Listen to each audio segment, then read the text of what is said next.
नमस्कार, मैं हूं मनोज मनु। चलिए वहां खबर जहां में आपका स्वागत है। नमस्कार, आपके साथ मैं हूं शुभ्रा सुमन। किसान आंदोलन को आज 22 दिन हो चुके हैं। कृषि कानून को लेकर सरकार और किसानों की जंग अब सुप्रीम कोर्ट तक पहुंच चुकी है। सुप्रीम कोर्ट ने कहा है कि आंदोलन करने से रास्ता नहीं निकलेगा। लेकिन बड़ा और अहम सवाल यह है कि क्या सुप्रीम कोर्ट के दखल के बाद किसानों और सरकार के बीच सुलह हो पाएगी। सुप्रीम अदालत ने केंद्र सरकार से पूछा है कि क्या आंदोलन जारी रहने तक कानून को लागू करने से रोका जा सकता है। उधर दिल्ली के सीएम अरविंद केजरीवाल ने विधानसभा में तीनों नए कृषि कानूनों की कॉपियां फाड़ते हुए कहा कि वो किसानों के साथ विश्वासघात नहीं कर सकते हैं। मोदी सरकार ये कानून वापस ले। कानून की कॉपी फाड़े जाने पर बीजेपी ने कहा कि केजरीवाल दिखावा कर रहे हैं। केजरीवाल ने 23 नवंबर को ही दिल्ली में कृषि कानून के 3 में से एक कानून पर नोटिफिकेशन जारी किया था। अब किसानों का आंदोलन देख वो यू टर्न लेने की कोशिश कर रहे हैं।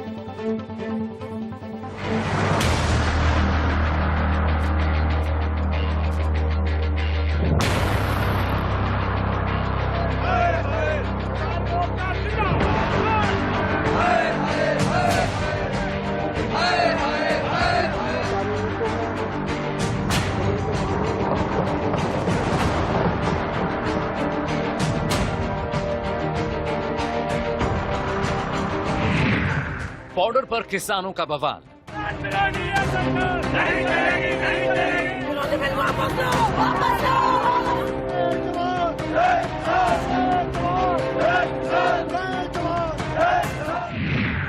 सुप्रीम कोर्ट ने उठाया आंदोलन पर सवाल।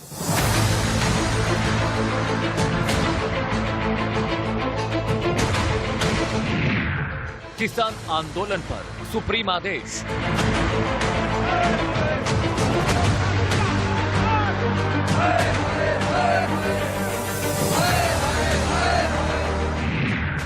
प्रदर्शन से नहीं, बातचीत से निकलेगा रास्ता।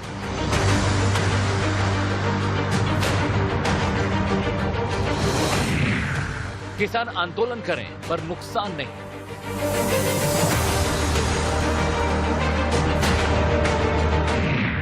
क्या सरकार और किसानों में बनेगी बात?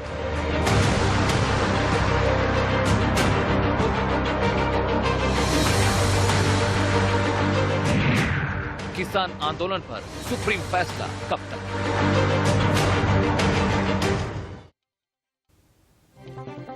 किसान आंदोलन पर सुप्रीम कोर्ट ने सुनवाई करते हुए बड़ी बात कही है। कोर्ट ने कहा है कि बिना सभी पक्षों को सुने वो कोई फैसला नहीं लेगा। साथ ही कोर्ट ने साफ कर दिया है कि आंदोलन और प्रदर्शन करना किसानों का हक है, लेकिन इससे दूसरों को नुकसान नहीं होना चाहिए।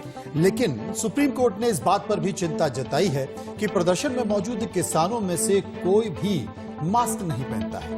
वो बड़ी संख्या में एक साथ बैठते हैं। कोविड-19 एक चिंता का विषय है। किसान यहां से गांव जाएंगे और वहां कोरोना फैलाएंगे। किसान दूसरों के मौलिक अधिकारों का उल्लंघन नहीं कर सकते।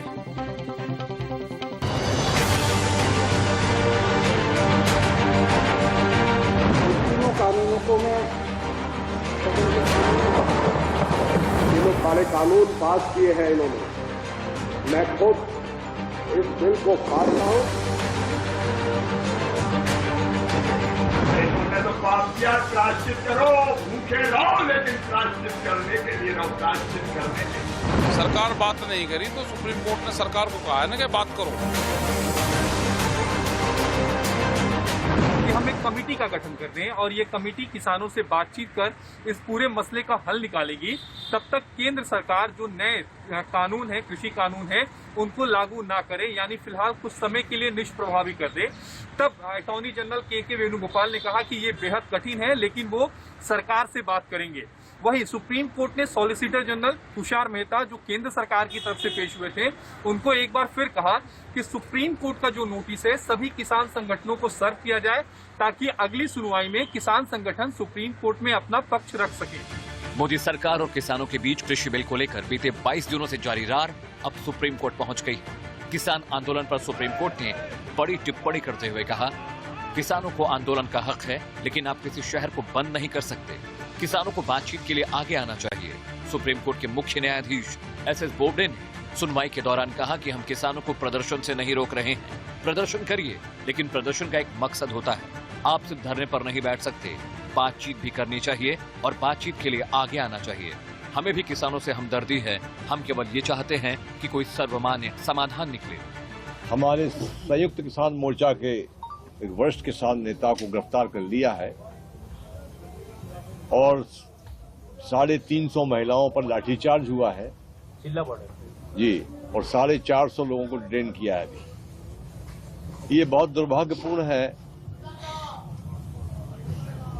मध्य प्रदेश से अन्य राज्यों से आने वाले किसानों को भी रोका जा रहा है।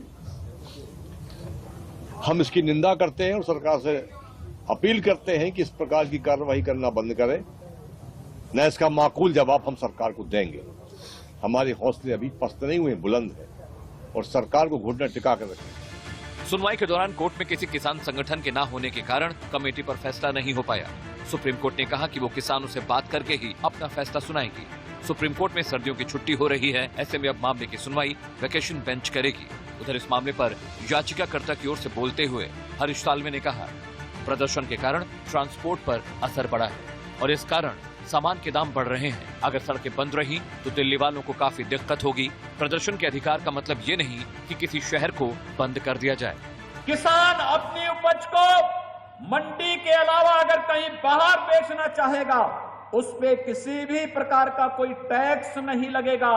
यह गारंटी देने की एक व्यवस्था इसमें की जा रही है। लेकिन भाइयों बहनों, गुमराह करने का प्रयास ये विपक्ष और कुछ चुनिंदा लोग, जिन्हें भारत की प्रगति और किसानों की प्रगति और किसानों की खुशहाली अच्छी नहीं लग रही है, वे लगातार गुमराह करने का कार्य कर रहे हैं। और ये तो स्वतंत्र कर दिया प्रधानमंत्री नरेंद्र मोदी जी ने किसान को, नहीं तो बंधक था कि मंडी में ही बेचो। मंडी एरिया के बाहर अगर मंडी के बाहर अगर बेची तो ट्रक पकड़ लिए जाते थे, मंडी टैक्स की चोरी की, अवैधानिक काम किया।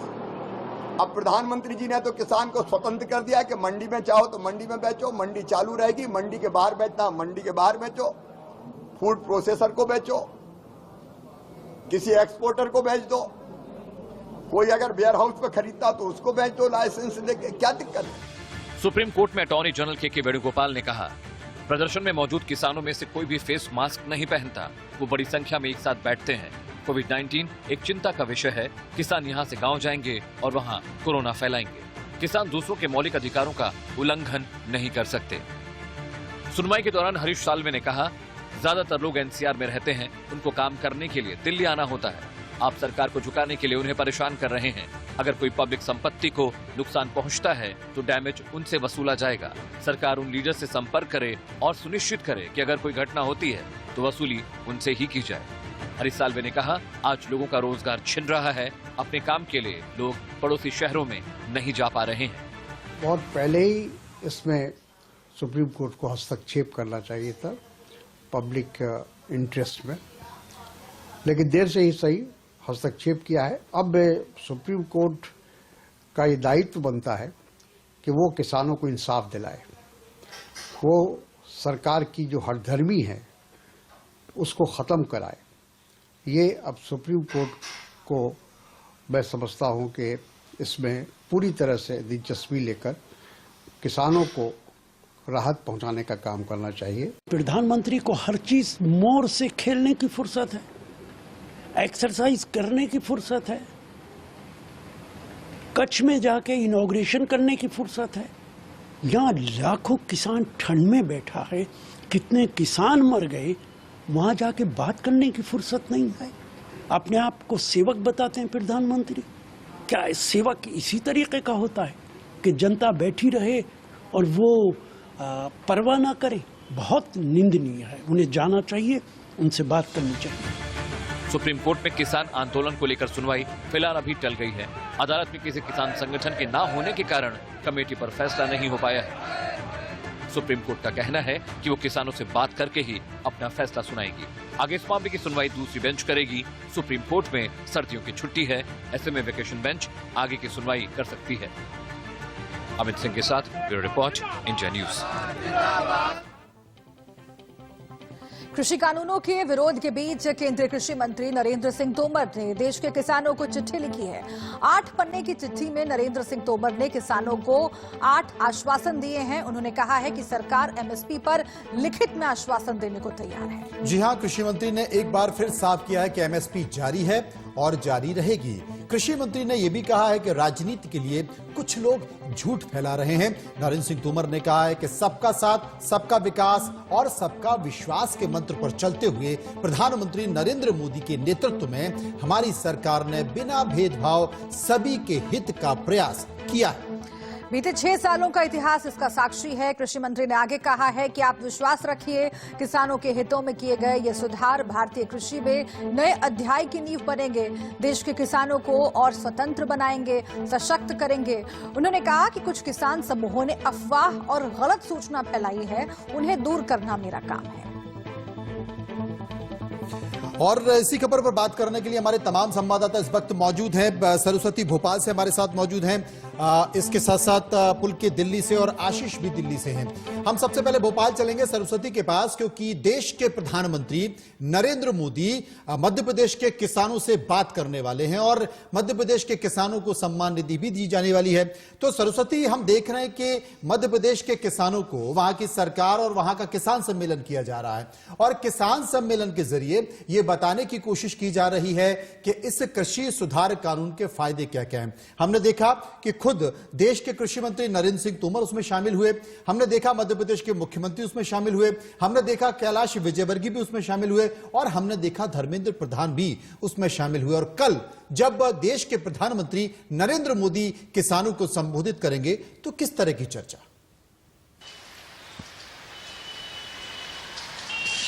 जी बिल्कुल, देश के प्रधानमंत्री नरेंद्र मोदी 2 बजे वर्चुअल माध्यम के जरिए किसानों से जुड़ेंगे और एक ये बड़ा आयोजन मध्य प्रदेश सरकार करने जा रही है, क्योंकि मध्य प्रदेश की जितनी पंचायतें हैं, पूरी पंचायतों में ये व्यवस्था की गई है कि लोग सुने।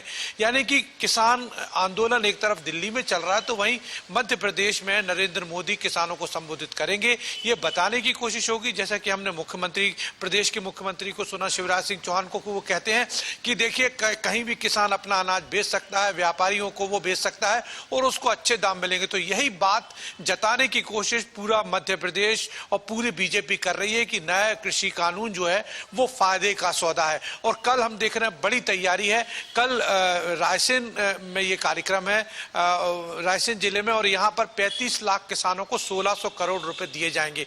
यानी कि एक ये कोशिश की जा रही है कि देश के प्रधानमंत्री और बीजेपी सरकार कितनी अच्छी है कि वो किसानों के खाते में राशि डाल रही है। और यहां कल आपको बता दूं कि लगभग 20,000 किसान जुड़ेंगे और देश के प्रधानमंत्री नरेंद्र मोदी को न सिर्फ रायसेन के 20,000 बल्कि पूरी ग्राम पंचायतें जो हैं वो सुनेंगी। तो ये कह सकते हैं कि डैमेज कंट्रोल करने की कोशिश है। और गुजरात के बाद दूसरा प्रदेश है जब देश के प्रधानमंत्री दोपहर 2 बजे उन किसानों को संबोधित करेंगे और बताने की कोशिश करेंगे। लगातार ये कोशिश हो रही है सरकारों की ओर से कि एक कैंपेन चला करके किसानों के हित में ये कानून है ये साबित किया जाए। और प्रधानमंत्री नरेंद्र मोदी का पहले गुजरात में किसानों से मिलना, उसके बाद अब मध्य प्रदेश में कल किसानों को वीडियो कॉन्फ्रेंसिंग के जरिए वो संबोधित करने वाले हैं, बहुत महत्वपूर्ण होगा। लेकिन दिल्ली में सियासत लगातार चल रही है और इसीलिए पुलकित नागर, मैं आपके पास आती हूँ। दिल्ली में आज विधानसभा में जिस तरह की चर्चा हुई और जो तेवर अरविंद केजरीवाल के नजर आए, इससे पहले ट्विटर पर हमने देखा है कि वॉर छिड़ जाता है कई बार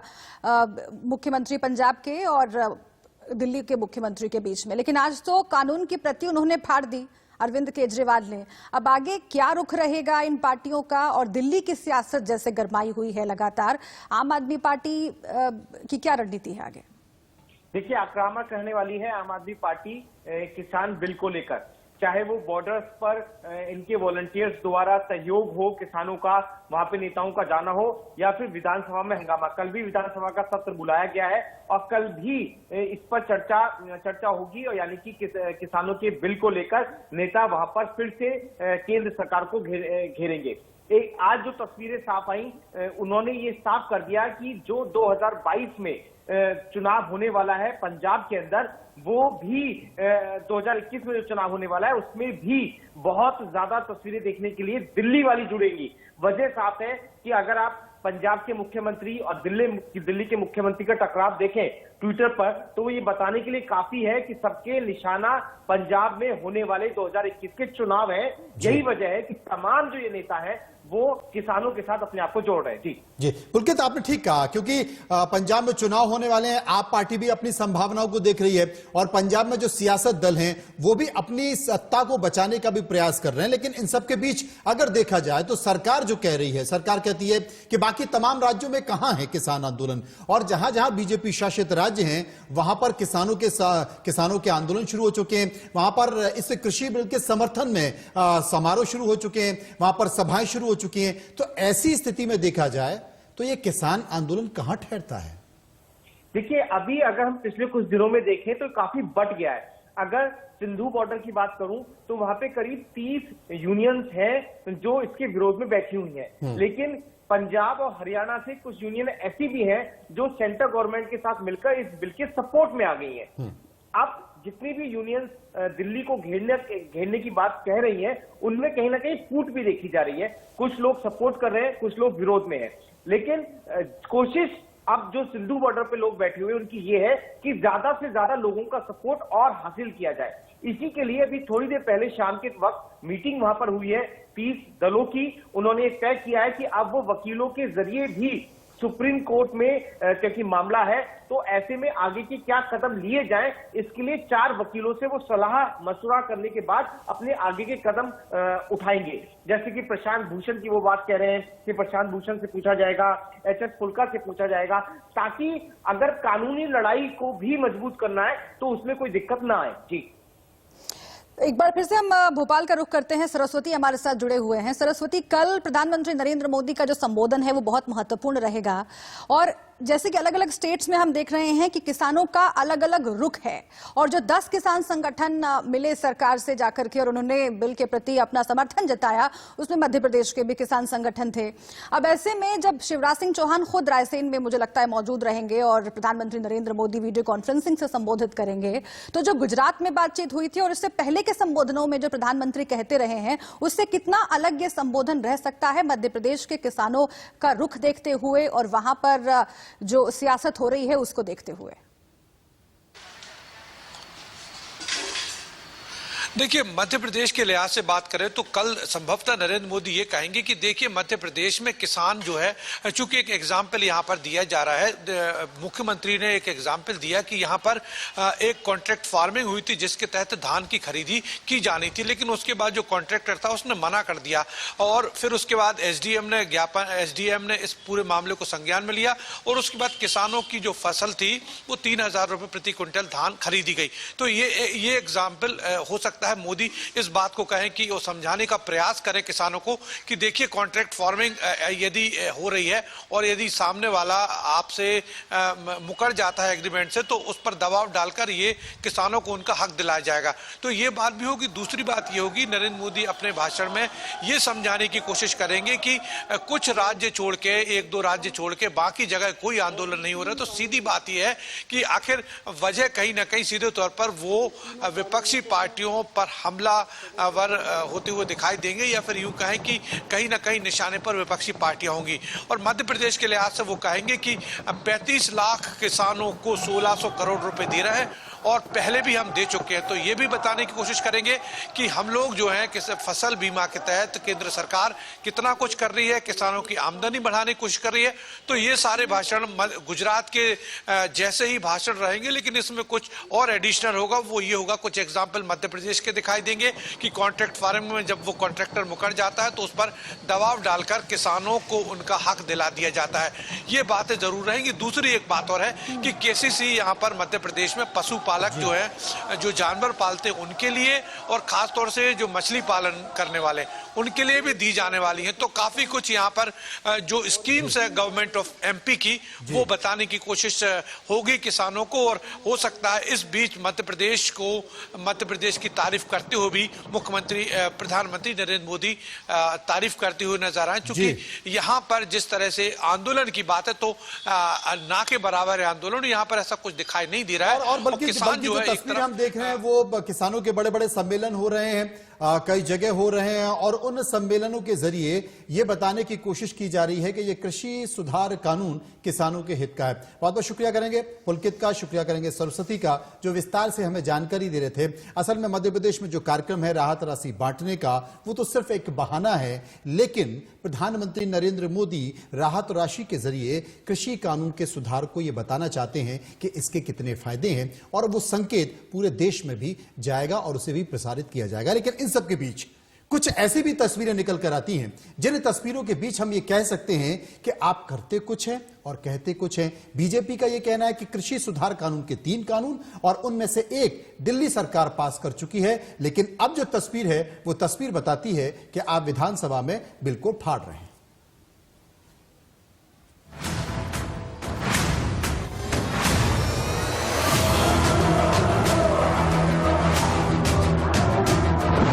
जहां कृषि कानून पर हमला करते हुए अरविंद केजरीवाल ने एक के बाद एक तीनों कानूनों की कॉपियां फाड़ दी। और ये 3 कानून हैं, ये तीनों कानूनों को मैं सदन के सामने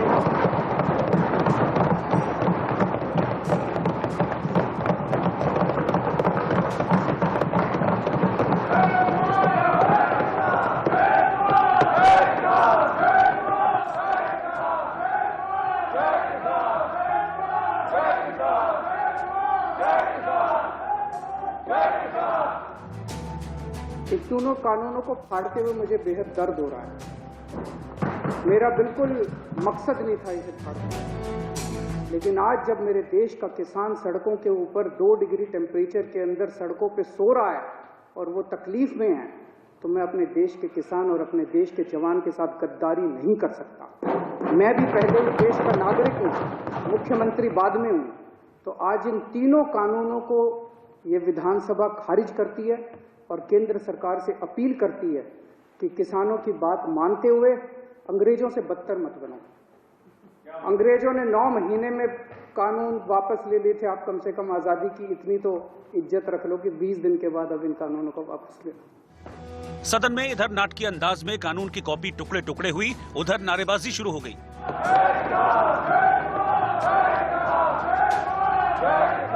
इसके बाद केजरीवाल ने किसानों का समर्थन करते हुए केंद्र सरकार से जल्द कानून वापस करने की मांग की। ऐसी क्या आफत थी कि ये कानून पास कर दिए गए? पिछले 6-7 साल से आप लोग देख रहे हो कि भारतीय जनता पार्टी ने चुनावों को कितना महंगा कर दिया, कितना पैसा खर्च होता है चुनावों के अंदर, कितना पैसा खर्च होता है। ये कानून किसानों के लिए नहीं बनाए गए, ये कानून भारतीय जनता पार्टी के चुनावों की फंडिंग कराने के लिए बनाए गए। कृषि कानून के विरोध में दिल्ली बॉर्डर पर जुटे पंजाब के किसानों का केजरीवाल खुलकर समर्थन कर रहे हैं। हालांकि इस मामले में उन पर लगातार सियासत करने का आरोप लगा है। विधानसभा में भी केजरीवाल ने कानूनों को लेकर भगत सिंह का खास तौर पर जिक्र किया। भगत सिंह ने क्या इसी बात के लिए कुर्बानी दी थी कि जब देश आजाद होगा तो अपनी सरकारों के खिलाफ भी इसी किस्म से आंदोलन करने पड़ेंगे। आजाद भारत के अंदर भी इतने लोगों को अपनी जान। दिलचस्प बात यह है कि 3 में से 1 कृषि कानून का दिल्ली सरकार नोटिफिकेशन लागू कर चुकी है। ऐसे में आम आदमी पार्टी पर भी सवाल उठ रहे हैं। लेकिन विधानसभा में न सिर्फ केजरीवाल बल्कि उनके 2 विधायकों ने भी कानूनों की कॉपियां फाड़ी। एक एक करके फाड़ दूंगा। ये वो कानून है जिसमें कहता है भंडारण असीमित वाला कानून को मैं यहाँ फाड़ करके मोदी जी को बताना चाहता हूँ कि ये अहित नहीं चलेगा। इतना ही नहीं, केजरीवाल ने पीएम मोदी के बयान पर तीखा पलटवार किया। कहा जा रहा है कि किसानों को भ्रमित किया जा रहा है। किसानों को भ्रमित नहीं किया जा रहा, भाजपाइयों को भ्रमित किया जा रहा है। सारे भाजपाइयों को अफीम खिला दी है और अफीम खिला के कह दिया ये रट के बस यही बोलो। विधानसभा में दिल्ली सरकार ने संकल्प पत्र पेश करके तीनों कृषि कानूनों को निरस्त करने की मांग की। तो सरकार ये कह रही है कि किसानों को भ्रमित किया जा रहा है। अरविंद केजरीवाल को आपने सुना, उन्होंने कहा है कि सत्ता पक्ष भ्रमित है। लेकिन सवाल ये है कि जो गतिरोध है पूरे देश में इस वक्त किसानों के मसले पर, वो खत्म कब होगा। ब्रेक के बाद स्वागत है आपका। आप देख रहे हैं चलिए वहां खबर जहां, और इस हिस्से में सबसे पहले बात बंगाल चुनाव की, जो अगले साल होने वाले हैं। लेकिन सियासी पारा अभी से चढ़ा हुआ है। ममता बनर्जी पिछले 10 सालों से पश्चिम बंगाल की सत्ता पर काबिज हैं, लेकिन इस बार उन्हें बीजेपी चुनौती दे रही है। क्योंकि 2019 के लोकसभा चुनाव में 18 सीटों पर जीत मिलने के बाद बीजेपी को लग रहा है कि बंगाल चढ़ाई के लिए यह सबसे अच्छा मौका है। अगर उसने थोड़ा और जोर लगा लिया तो बंगाल फतेह करने से उसे कोई नहीं रोक सकता। और यही कारण है कि बंगाल को बीजेपी ने अपनी नाक का सवाल बना लिया। लेकिन बंगाल की सियासत इतनी आसान भी नहीं है। इसका एक लंबा इतिहास रक्त रंजित रहा है और जेपी नड्डा के काफिले पर हुए हमले के बाद बीजेपी ममता बनर्जी पर हिंसा के आरोप लगा रही है। उधर ममता बीजेपी पर बंगाल को बदनाम करने के आरोप लगा रही है। और अब बंगाल में राष्ट्रपति शासन लगाने की मांग भी जोर पकड़ने लगी है। इलेक्शन कमीशन की टीम की नजर लगातार बंगाल की गतिविधियों पर बनी हुई है, क्योंकि इन सब के बीच बंगाल में हिंसा के साथ साथ भाषाई शालीनता भी तार तार देखने को मिल रही है। इस रिपोर्ट को समझिए।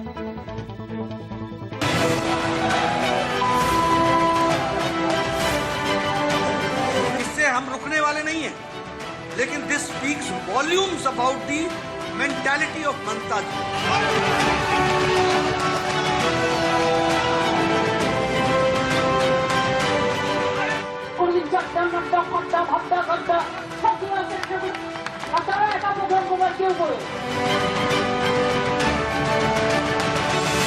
पश्चिम बंगाल में 2021 में चुनाव है, लेकिन सियासी पारा अभी से चढ़ने लगा है। बीजेपी की बंगाल चढ़ाई ने ममता के खेमे में बेचैनी बढ़ा दी है और इसी बेचैनी से बंगाल राजनीतिक हिंसा से उबल रहा है। बीजेपी के राष्ट्रीय अध्यक्ष जेपी नड्डा के काफिले पर हुए हमले का शोर अभी थमा भी नहीं था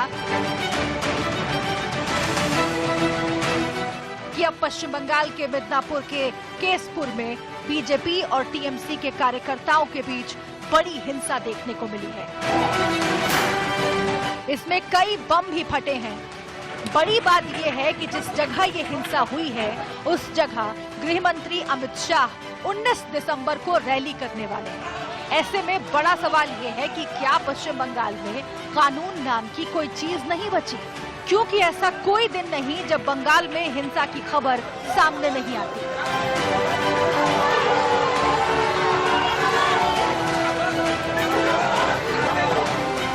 मैं एक राजनीतिक दल के कार्यकर्ता की हैसियत से मुझे लगता है कि राष्ट्रपति शासन ही एक विकल्प है यहाँ पर। बाकी निर्णय करना केंद्र सरकार का है और इसलिए वो सोचेंगे।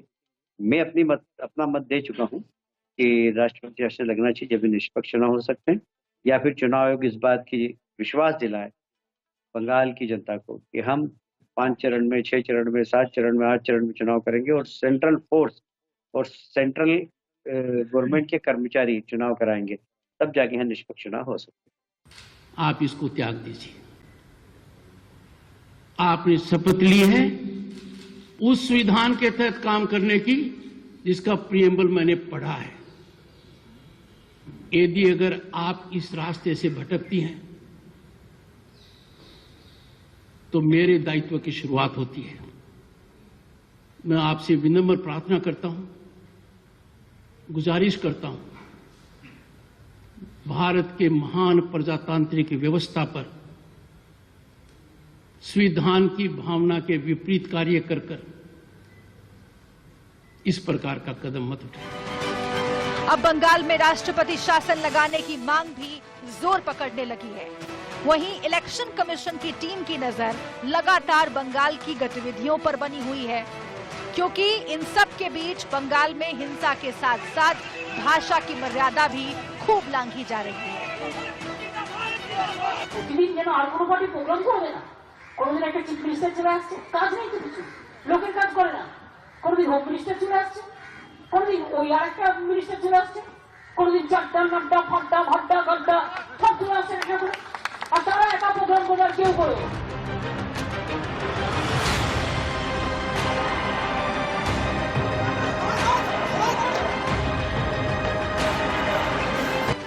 क्या ममता को अपना किला खिसकता हुआ दिख रहा है?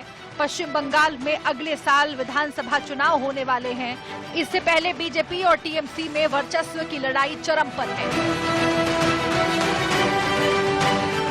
मुख्यमंत्री ममता बनर्जी इस लड़ाई को केंद्र बनाम राज्य का रूप दे रही हैं। बीजेपी अध्यक्ष जेपी नड्डा के काफिले पर हमले के बाद हालात और खराब हो गए।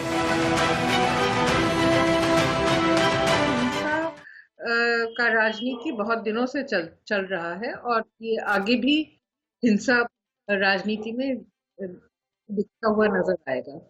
लेकिन ये अब इस वक्त जब भी हिंसा होती है तब ममता बनर्जी को नुकसान जरूर पहुंच रहा है, क्योंकि जब इस मामले में केंद्रीय गृह मंत्रालय ने पश्चिम बंगाल के मुख्य सचिव और डीजीपी को दिल्ली तलब किया तो उन्होंने आने से मना कर दिया। ममता सरकार ने केंद्र के इस आदेश को राज्य के मामले में हस्तक्षेप करार दिया। 2019 के लोकसभा चुनाव में बीजेपी ने पश्चिम बंगाल की 18 सीटों पर जीत दर्ज की थी।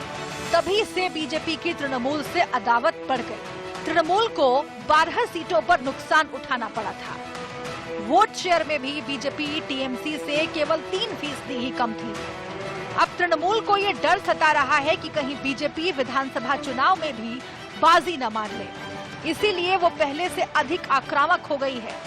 बीजेपी पश्चिम बंगाल का किला जीतना चाहती है और तृणमूल बीजेपी को रोकना चाहती है। इस जोर आजमाइश से स्थिति विस्फोटक हो रही है। बीजेपी और तृणमूल दोनों एक दूसरे पर हिंसा भड़काने का आरोप लगा रहे हैं। लेकिन जिस तरह से दोनों के बीच भिड़ंत बढ़ रही है, उससे विधानसभा चुनाव के हिंसक होने का खतरा बढ़ रहा है। लेकिन बड़ा सवाल ये है कि चुनाव से पहले बंगाल हिंसा की आग में क्यों जल रहा है? क्या पश्चिम बंगाल में चुनावी हिंसा की एक स्थायी प्रवृत्ति बन गई है? क्योंकि पश्चिम बंगाल में चुनावी हिंसा का रक्त रंजित इतिहास रहा है। 2019 में लोकसभा चुनाव के बाद यहाँ भयंकर हिंसा हुई। तब बीजेपी ने बंद का आयोजन किया था। इसके बाद हिंसा भड़क गई थी और 10 लोगों की जान चली गई। इससे पहले 2018 में पश्चिम बंगाल पंचायत चुनाव में 12 लोग मारे गए थे। इस घटना के 1 महीने पहले नादिया जिले में बीजेपी कार्यकर्ता विजयशील का शव पेड़ से लटका हुआ मिला था। बीजेपी के मुताबिक पिछले 4 साल में अब तक उसके 87 कार्यकर्ताओं की हत्या हो चुकी है, जबकि तृणमूल कांग्रेस इसे बीजेपी का दुष्प्रचार बताती है। लेकिन ऐसा नहीं है कि चुनावी हिंसा का आरोप केवल तृणमूल कांग्रेस पर है। जब पश्चिम बंगाल में वाम मोर्चा का शासन था, तब भी चुनावी रंजिश ने हत्या का काला इतिहास रच दिया था। 1997 में बुद्धदेव भट्टाचार्य वाम मोर्चा की सरकार में गृह मंत्री थे। तब उन्होंने विधानसभा में एक सवाल के जवाब में बताया था 1977 से 1996 तक कुल 28,000 लोग राजनीतिक हिंसा में मारे गए थे। राजनीतिक हिंसा का यह आंकड़ा भारत के किसी भी राज्य में सबसे ज्यादा था। यानी राजनीतिक खून खराबा पश्चिम बंगाल की जड़ों में समाया हुआ है। नेशनल क्राइम रिकॉर्ड ब्यूरो के मुताबिक 2016 के दौरान पश्चिम बंगाल में राजनीतिक हिंसा की 91 घटनाएं हुई थी, जिसमें 205 लोग मारे गए थे। यानी बंगाल में रक्त रंजित राजनीति का सिलसिला जारी है, चाहे जिस पार्टी की भी सरकार हो। पश्चिम बंगाल में सरकार अपनी पार्टी के कैडरों को संरक्षण देने के लिए सीधे प्रशासन में हस्तक्षेप करती है, जिससे कानून का शासन संभव नहीं हो पाता। सत्तारूढ़ पार्टी के कार्यकर्ता पंचायत से लेकर राज्य स्तर के ठेकों पर दबदबा जमाने के लिए बल और हिंसा का प्रयोग करते हैं। पहले कम्युनिस्ट सरकार पर ये आरोप लगता था और अब तृणमूल कांग्रेस भी उसी दिशा में आगे बढ़ रही है। Bureau report, India news.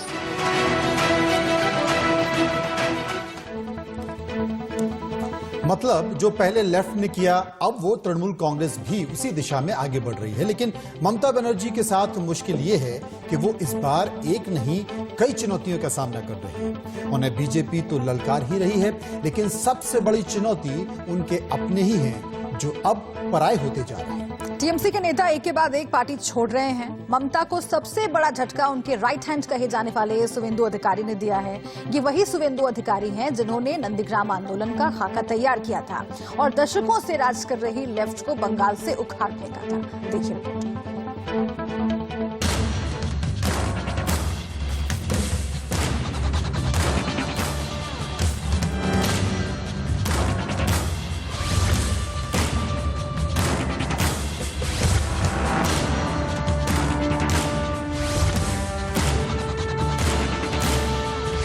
पश्चिम बंगाल के मुख्यमंत्री ममता बनर्जी सत्ता की हैट्रिक लगाने का ख्वाब देख रही हैं, लेकिन दो बड़ी चुनौतियों ने उनके इस ख्वाब पर ग्रहण लगा दिया है। एक तरफ पश्चिम बंगाल की सियासत में बीजेपी का बढ़ता कद उनकी परेशानी को बढ़ा रहा है, तो दूसरी तरफ टीएमसी में लगातार हो रही बगावत उन्हें लगातार टेंशन दे रही है, क्योंकि अब ममता के नंबर 2 कहे जाने वाले शुभेंदु अधिकारी ने उनका साथ छोड़ दिया है। अब शुभेंदु के बीजेपी में जाने की चर्चा जोरों पर है। अगर शुभेंदु बीजेपी का दामन थाम लेते हैं तो ममता की मुश्किलें और ज्यादा बढ़ जाएंगी, क्योंकि शुभेंदु बंगाल के कितने बड़े नेता हैं इसका अंदाजा इसी बात से लगाया जा सकता है कि बंगाल के 6 जिलों की 50 से ज्यादा सीटों पर उनका प्रभाव है। सिर्फ इतना ही नहीं, 2007 में टीएमसी ने जिस नंदीग्राम आंदोलन के जरिए बंगाल में दशकों से चले आ रहे लेफ्ट के राज को उखाड़ फेंका था, उसी नंदीग्राम आंदोलन का खाका शुभेंदु अधिकारी ने ही तैयार किया था। शुभेंदु की नाराजगी की वजह यह है कि ममता पार्टी के दूसरे नेताओं की तुलना में अपने भतीजे अभिषेक बनर्जी को अधिक अहमियत दे रही हैं और अघोषित रूप से उन्हें अपना उत्तराधिकारी बना चुकी हैं। शुभेंदु जैसे कद्दावर नेता इसे स्वीकार करने के लिए तैयार नहीं थे। इसकी नाराजगी उन्होंने सबसे पहले मंत्री पद से इस्तीफा देकर दिखाई और फिर पार्टी से इस्तीफा देकर। हालांकि टीएमसी ने शुभेंदु को मनाने की हर संभव कोशिश की, लेकिन सारी कोशिशें नाकाम रही। शुभेंदु अधिकारी के पिता शिशिर अधिकारी और छोटे भाई दिवेंदु अधिकारी तामलुक और कांति सीट से टीएमसी सांसद हैं। मतलब साफ है, टीएमसी का कुनबा अभी और टूटेगा। पश्चिम बंगाल के सियासी राजनीति में हर दिन हर एक पल एक नया ट्विस्ट देखने को मिल रहा है। शुभेंदु अधिकारी तृणमूल कांग्रेस से आज इस्तीफा दिए तो उसके बाद एक नेता सामने आकर अपना रेजिग्नेशन सामने रखा। एक तरफ जितेंद्र तिवारी तो दूसरी ओर कर्नल दीप्तांशु चौधरी और जितेंद्र तिवारी दोनों को ही ममता बनर्जी के बेहद करीबी माना जाता था, लेकिन आज अचानक वो सामने आकर इस्तीफा दिए और साफ तौर पे कहा कि वो पार्टी के कार्यकाल से और पार्टी जिस तरह काम कर रही है उससे वो नाखुश है। बंगाल की सियासत में मुकुल रॉय, अर्जुन सिंह, सौमित्र खान, अनुपम हजारा, शंकुदेव पांडा, ये वो नाम हैं जिन्होंने ममता बनर्जी को सत्ता का सिंहासन दिलाने के लिए जी जान लगा दिया था। लेकिन बाद में इन सारे नेताओं का टीएमसी से मोहभंग हो गया और उन्होंने पार्टी का दामन छोड़ दिया और अब इस लिस्ट में शुभेंदु अधिकारी का नाम भी शामिल हो गया है। लेकिन ये लिस्ट यहीं नहीं रुकने वाली है, क्योंकि जानकारी के मुताबिक टीएमसी के 60 से ज्यादा नेताओं के पार्टी छोड़ने की अटकलें लगने लगी हैं। अधिकारी अगर बीजेपी में शामिल होते हैं तो क्या बीजेपी को सत्ते पे बैठाने में वो सबसे अहम भूमिका निभाएंगे, क्योंकि बीजेपी के कई आला नेताओं का ये मानना है कि अब इतना करीब आने के बाद अगर बीजेपी 2021 में पश्चिम बंगाल में सत्ते में नहीं आती तो फिर शायद आने वाले दिनों में कभी वो ख्वाब पूरा नहीं होगा। बेशक शुभेंदु अधिकारी एक बहुत अहम किरदार होगा, लेकिन उसकी क्या भूमिका रहेगी वो अभी तक तय नहीं है। लेकिन अगर वो बीजेपी को पश्चिम बंगाल में सत्ते में लाने में नाकाम रहते हैं तो फिर उनके आगे बढ़ जाकर पॉलिटिकल करियर पे भी बड़ा सवालिया निशान देखने को मिलेगा। शुभेंदु अधिकारी ने टीएमसी के कई असंतुष्ट नेताओं से मुलाकात की। इनमें वरिष्ठ सांसद सुनील मंडल और आसनसोल के नगर निगम प्रमुख जितेंद्र तिवारी का नाम भी शामिल है। जानकारी के मुताबिक ये टीएमसी के नेता धीरे धीरे बीजेपी में शामिल हो जाएंगे। मतलब कभी लेफ्ट के किले को ढहाने के लिए ममता की मदद करने वाले ये नेता अब ममता का किला ढहाने के लिए बीजेपी की मदद करेंगे। लेकिन बड़ा सवाल ये है कि ममता के ये नेता आखिर क्यों उनका साथ छोड़ रहे हैं और क्यों ममता इस टूट को रोक नहीं पा रही है। क्या टीएमसी में एक शून्य पैदा हो गया है जिसे ममता देख रही हैं लेकिन समझ नहीं पा रही? Bureau report, India news. Mamata Banerjee के लिए यह सबसे बड़ा इम्तिहान है, क्योंकि बीजेपी ने बंगाल जीतने के लिए अपनी पूरी ताकत झोंक दी है। बीजेपी अध्यक्ष जेपी नड्डा के बाद अब ममता के गढ़ को भेदने के लिए गृह मंत्री अमित शाह 2 दिन के बंगाल दौरे पर आ रहे हैं। बीजेपी के लिए अमित शाह का यह दौरा कई मायनों में खास है, क्योंकि बीजेपी अपने कार्यकर्ताओं की हत्या और कानून व्यवस्था को मुद्दा बनाकर मैदान में उतरी है। अमित शाह के दौरे के दौरान अगर शुभेंदु बीजेपी का दामन थामते हैं तो ये टीएमसी के लिए जोरदार झटका होगा, क्योंकि बंगाल में बीजेपी की जीत कई हद तक टीएमसी के आए नेताओं पर भी टिकी हुई है, जिन्होंने कभी ममता की मदद लेफ्ट का किला ढहाने में की है। अब बीजेपी उन्हीं के दम पर दीदी को सत्ता से बेदखल करने का दांव चल रही है।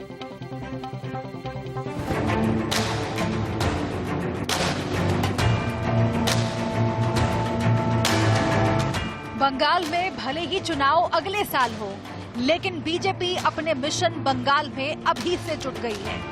1 महीने के भीतर बीजेपी के 2 शीर्ष नेताओं का बंगाल दौरा बता रहा है कि बंगाल फतह करने के लिए जो करना पड़े वो करेगी, क्योंकि अभी थोड़े ही दिन पहले बीजेपी अध्यक्ष जेपी नड्डा बंगाल आए थे। ऐसा है कि ममता जी को प्रशासन नाम की चीज का आइडिया जीरो है। She knows nothing about administration. कभी भी सीआईएसएफ, सीआरपीएफ सड़क पर खड़े होकर के पत्थरबाजों को नहीं रोकती है, वह सब्जेक्ट को प्रोटेक्ट करती है। उनका काम सब्जेक्ट को प्रोटेक्ट करना है। उनका काम सड़क पर खड़े होकर के जो लोग वहां पत्थर इकट्ठे कर रहे थे उनको रोकना हमारा काम नहीं है, वो स्टेट पुलिस का काम है। और अब ममता को ललकारने के लिए उनके गढ़ में गृह मंत्री अमित शाह आ रहे हैं। अमित शाह का ये दौरा 2 दिन का होगा, जिसमें वो पहले दिन मेदिनीपुर का दौरा करेंगे, रामकृष्ण मिशन जाएंगे, सिद्धेश्वरी मंदिर में दर्शन के बाद खुदीराम बोस की मूर्ति का माल्यार्पण करेंगे, किसान के घर पर लंच और आम सभा को संबोधित करेंगे। इसके बाद अगले दिन 20 दिसंबर को अमित शाह बोलपुरा और विश्व भारती का दौरा करेंगे। साथ ही वो लोक गायक के घर लंच करेंगे और इन सब के बाद वो एक रोड शो करेंगे। ममता बनर्जी को उनके ही गढ़ में चुनौती देंगे। जेपी नड्डा के काफिले पर हुए हमले को देखते हुए अमित शाह के पश्चिम बंगाल दौरे को लेकर सुरक्षा एजेंसियों ने सुरक्षा के खास इंतजाम किए हैं। क्लोज प्रोटेक्शन टीम और आउटर प्रोटेक्शन टीम में तैनात जवानों की तादाद में बढ़ोतरी की गई है। सुरक्षा बल और स्टेट आर्म्ड पुलिस के जवानों की तैनाती बढ़ाई गई है। साथ ही अमित शाह के रोड शो और जनसभा के दौरान सड़क पर मौजूद लोगों की महत्वपूर्ण जगहों पर स्क्रीनिंग का इंतजाम किया गया है। सुरक्षा में चूक ना हो, इसके लिए भीड़ के बीच बड़ी तादाद में सादा वर्दी में सुरक्षा एजेंसियों के जवानों को तैनात किया जाएगा। गौरतलब है कि बंगाल में बीजेपी अपने कार्यकर्ताओं की हत्या और कानून व्यवस्था को मुद्दा बनाकर मैदान में उतरी है। इसके जवाब में ममता बनर्जी बाहरी का सिक्का उछाल रही हैं। ऐसे में अमित शाह का बंगाल दौरा कई मायनों में खास है, क्योंकि अमित शाह के दौरे के दौरान अगर शुभेंदु बीजेपी का दामन थामते हैं तो ये टीएमसी के लिए जोरदार झटका होगा। सब बाइरेर गुंडा बहिरागत सब चम्बलेर डाकात बांगलाय चले एसेছে কিছু চম্বলের ডাকাত আর কিছু বহিরাগত गुंडा। क्योंकि बंगाल में बीजेपी की जीत कई हद तक टीएमसी से आए उन नेताओं पर टिकी हुई है, जिन्होंने कभी ममता की मदद लेफ्ट का किला ढहाने में की थी। अब बीजेपी उन्हीं के दम पर दीदी को सत्ता से बेदखल करने का दांव चल रही है। इस रणनीति में पश्चिम बंगाल के बीजेपी प्रभारी कैलाश विजयवर्गीय, राष्ट्रीय संगठन के संयुक्त मंत्री शिव प्रकाश, प्रदेश अध्यक्ष दिलीप घोष और राष्ट्रीय उपाध्यक्ष मुकुल रॉय की टीम एक-एक विधानसभा सीट का बारीकी से आकलन कर रहे हैं। ये सभी बंगाल के जातीय और सामाजिक समीकरणों के साथ प्रभावी नेताओं पर भी नजर रखे हुए हैं। कोलकाता मुख्यालय में चुनाव की कमान गृह मंत्री अमित शाह और उत्तर बंगाल में कैलाश विजयवर्गीय के कंधों पर है। क्योंकि 2019 लोकसभा चुनावों पर नजर दौड़ाएं तो बीजेपी को 40.64% वोट शेयर के साथ 18 लोकसभा सीटें मिली थी। लोकसभा चुनाव में बीजेपी की जीती सीटों को अगर विधानसभा की सीटों में तब्दील कर दिया जाए तो ये 122 विधानसभा सीटें हो जाती हैं। 2016 विधानसभा चुनाव में महज 3 विधानसभा सीटें जीतने वाली बीजेपी के लिए 122 विधानसभा सीटों में आगे होना एक बड़ी बात है। और अब बीजेपी अपनी लड़ाई यहीं से शुरू कर रही है। बीजेपी ने बंगाल में 200 प्लस का नारा दिया है। बीजेपी की नजर बंगाल में बांग्लादेश से आए हिंदू शरणार्थियों पर है, जिनके बीच बीजेपी रोजाना अपनी पकड़ मजबूत करती जा रही है।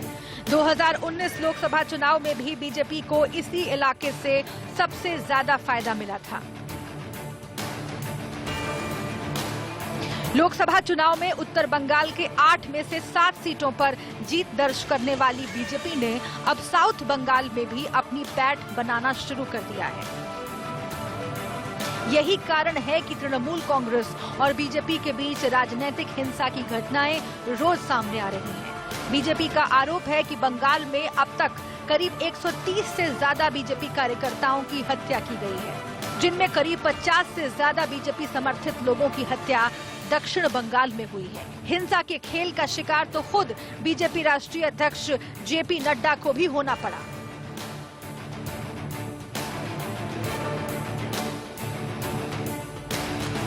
नंदीग्राम आंदोलन, सिंगूर जैसे मामलों में मां माटी मानुष का नारा देने वाली ममता बनर्जी ने आंदोलन के रास्ते सत्ता तो हासिल कर ली, लेकिन जिन वजहों से बंगाल ने ममता को सत्ता सौंपी थी, वही माहौल ममता राज में बदस्तूर जारी है, जिसे बीजेपी चुनावी हथियार के रूप में इस्तेमाल करने की तैयारी में जुटी हुई है। बंगाल हमेशा से देश को दिशा देने वाले महापुरुषों के लिए जाना जाता रहा है, जबकि मौजूदा समय में बंगाल में लगातार राजनीतिक हिंसा के मामले बढ़ते जा रहे हैं। अब बीजेपी इसी हथियार से तृणमूल कांग्रेस को पराजित करने की तैयारी में है। Bureau report, India news. Bengal धीरे धीरे राजनीतिक युद्ध की तरफ बढ़ रहा है और बीजेपी ने इस युद्ध में अपने 7 सेनापतियों को उतार दिया है और देखना होगा कि ये 7 सेनापति वाकई क्या ममता बनर्जी के किले को ढहा पाएंगे। और सवाल ये भी कि आखिर बंगाल की रक्त रंजित सियासी किस्मत बदलती कब है। देखते रहिए। इसी के साथ चलिए वहां खबर जहां में आज के लिए इतना ही। कल फिर तमाम खबरों के साथ होंगे हाजिर। नमस्कार।